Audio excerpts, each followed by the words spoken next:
नमस्कार. आजच्या व्हिडिओमध्ये आपण पाहणार आहोत एक माणगाव एअरपोर्टवरचा ब्रिज, जो गोवा एंडकडचा सर्वात मोठा ब्रिज आहे, शेवटचा ब्रिज आहे आणि त्या ब्रिजचं काम कसं चालणार आहे ते आपण पाहतोय आजच्या या व्हिडिओमध्ये. त्याची लोकेशन पाहिली तर या ठिकाणी आहे, जिथे विघवलीकडून येणारा रस्ता जॉइंट होतो त्या ठिकाणचं.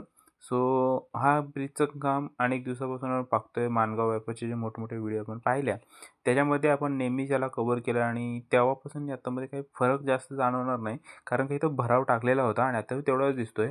पण त्याची लेवल वगैरे व्यवस्थित करायचं काम चालू आहे. सो ते कामाला थोडा वेळ वगैरे लागतोय. भराव कंटिन्यू टाकतायत ते, म्हणजे एकदाच भराव टाकून लेवल न करता थोडा भराव टाकून त्याची लेवल करतायत.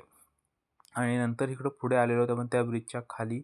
खाली तुम्हाला एक गोष्ट मी अगोदर दाखवली आहे की नाही मला पण आता आठवत नाही. पण जो ब्रिज आहे, या ब्रिजच्या खालून जो रायगडकडे रस्ता जातो तो सुद्धा जातो आणि हा एक असा एक कॅनलसुद्धा येतो. सो हा एक कॅनलसुद्धा जातो. तर या कॅनलचं चांगलं जर सुशोभीकरण वगैरे केलं तर हा खूप छान पॉईंट होऊ शकतो या ठिकाणी.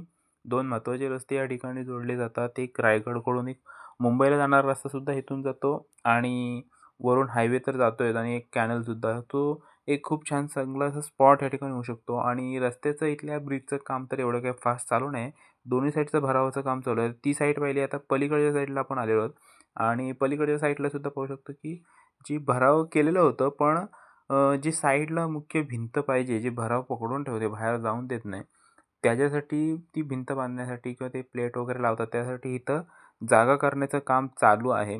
सो एवढंच या ब्रिजचं अपडेट आहे. बाकी ब्रिजच्या वरती तर काही काम चालू असल्यासारखं काही दिसत नाहीच आहे. फक्त दोन्ही साईडची भराव वगैरे करून लेवल वगैरे करायचं काम चालू आहे आणि तेवढंच ह्या ब्रिजचा अपडेट आहे. अजूनही तुम्हाला या ब्रिजचं लोकेशन समजलं नसेल तर माणगाववरून बाहेर पडताना जो गोवा एंडला जो लेफ्ट साईडला रायगडकडे जाणारा फाटा आहे, त्या फाट्याने थोडं पुढे आलो का हा ब्रिज लागतो माणगाव बायपासचा. आता तर नीट समजलं असेल. आणि आता ह्यानंतरचा पुढचा जो व्हिडिओ असणार आहे तो असणार आहे डायरेक्ट काळ नदीवरचा जो ब्रिज आहे त्याचा. सो आपल्या चॅनलला सबस्क्राईब करा तो व्हिडिओ पाहण्यासाठी.